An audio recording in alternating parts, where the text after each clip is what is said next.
you ever get that feeling when days blur into one endless stream, and your mind is a constant buzz of noise and chaos, with the sense that the most important things, those that truly nourish you, are always put off until later?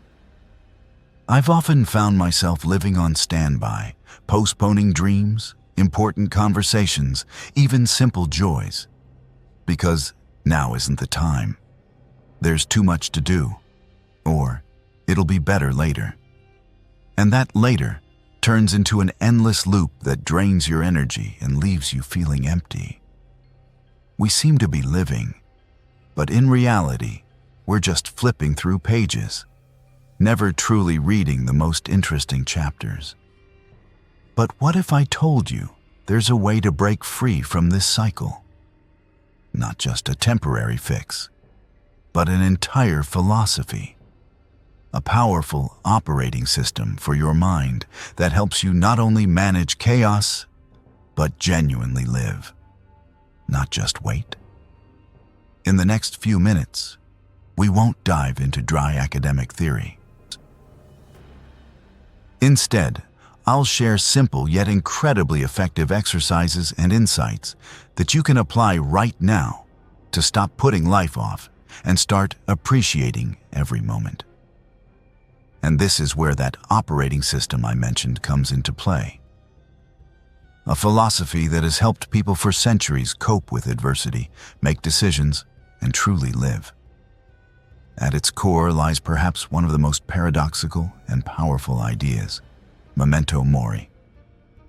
It might sound a bit grim, doesn't it? Remember death. But let me immediately dispel that misconception. This is not a call to despair or fatalism. Quite the opposite. It's not a morbid reminder of the end, but a vibrant, motivating invitation to live now, today, every minute, because it is precisely the awareness of our finite time that acts as a powerful catalyst, jolting us out of standby mode and into action. Consider this. How many times do we postpone important words, trips, or life changes, thinking we have a whole eternity ahead of us? Memento Mori whispers, what if you don't? What if tomorrow never comes? And this isn't meant to scare you, but to awaken you, to show you that the only moment we truly possess is this very one, the present. I remember the first time I genuinely realized this. It struck me like lightning. Suddenly, all the laters and somedays lost their power. Instead of panicking, I felt an incredible surge of energy and clarity. It was as if a veil had lifted from my eyes, and I saw that I could control far less than I thought. But what I could control became infinitely valuable. This leads us to the first foundational idea of this system, the dichotomy of control. It's like a rock in a raging ocean where you can stand firm while the storm rages around you. What can we control? Our thoughts, our reactions, our efforts, our decisions. What can we not control? The weather, other people's opinions, traffic, the economic situation, illness, the past, or the future. The great Roman emperor and philosopher Marcus Aurelius, despite ruling a vast empire, constantly reminded himself of this. He understood that external events were beyond his control, but his inner world, his attitude towards these events, was his personal fortress. In his meditations, he wrote, "If you are distressed by anything external, the pain is not due to the thing itself, but to your estimate of it. And this you have the power to revoke at any moment. Try it right now." Pause. Recall a recent situation that caused you stress or anxiety. Now ask yourself these questions. 1. What in this situation could I control? 2. What was beyond my control? 3. What did I focus on? What I could change, or what I was powerless to change. This exercise isn't just theory. It's a practice that allows you to rechannel your energy from useless worry to constructive action.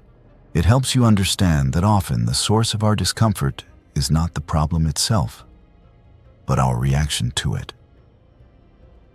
Moving on, if we accept that not everything is within our power, how then should we approach the obstacles that constantly arise on our path? After all, they are inevitable. Here, another powerful concept comes to our aid, one that Seneca and other Stoics called Amor Fati, love of fate. It might sound even more radical than Memento Mori, but its meaning is incredibly profound. It is not passive resignation, but active acceptance of everything that happens as part of our journey, as fuel for our growth. As Marcus Aurelius said, "The impediment to action advances action. What stands in the way becomes the way." Imagine a fire, no matter what you throw into it. Wood, paper, even something damp. It will either burn it or turn it to ash. But the fire itself will only grow stronger, brighter. The same applies to our obstacles. They can become the very flame and radiance that tempers us, making us wiser and stronger. Consider Nelson Mandela, who spent 27 years in prison. What dichotomy of control did he have to master? He couldn't control his freedom, but he controlled his mind, his will, his pursuit of justice. He transformed his prison into a university, a place for self-development and planning for the future. Or Thomas Edison, who said he didn't fail, but simply found 10,000 ways that didn't work before inventing the light bulb. He didn't see these failures as setbacks. He saw them as lessons, steps on the path to his goal. He loved his fate in all its manifestations because he knew that these very trials propelled him forward. So, the next time you face a seemingly insurmountable problem, instead of the usual, "Why me?" try asking yourself different questions. What can this teach me? How can I use this obstacle to become better, stronger, wiser? This isn't just a change of words. It's a shift in your entire internal paradigm. It's transforming later into now, and obstacles into stepping stones toward your most important goals. This is how we stop merely flipping through pages and start writing our own compelling story. And as we begin to write our own compelling story, we realize that each day is not just a chapter, but an entire unique volume filled with possibilities. Everything we've discussed, from recognizing the finite nature of our time, which compels us to cherish every second, to clearly understanding what is truly within our control and what is not, and to the ability to accept every obstacle as part of the journey. These are not just pretty words. This is your personal compass, your map, that allows you to navigate the tumultuous ocean of life. Imagine your life not as a long, endless path you simply walk, but as a garden. Every day, you're not just passing by.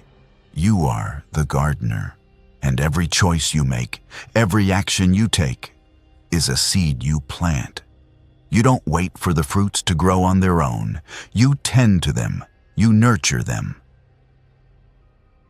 And even when it feels like you're being buried, remember, perhaps you're not being interred, but planted, like a precious seed, to sprout and flourish even stronger. So, when this video ends, don't just turn it off and go back to your usual routine. Take a pause, just for a minute, and ask yourself one very powerful question.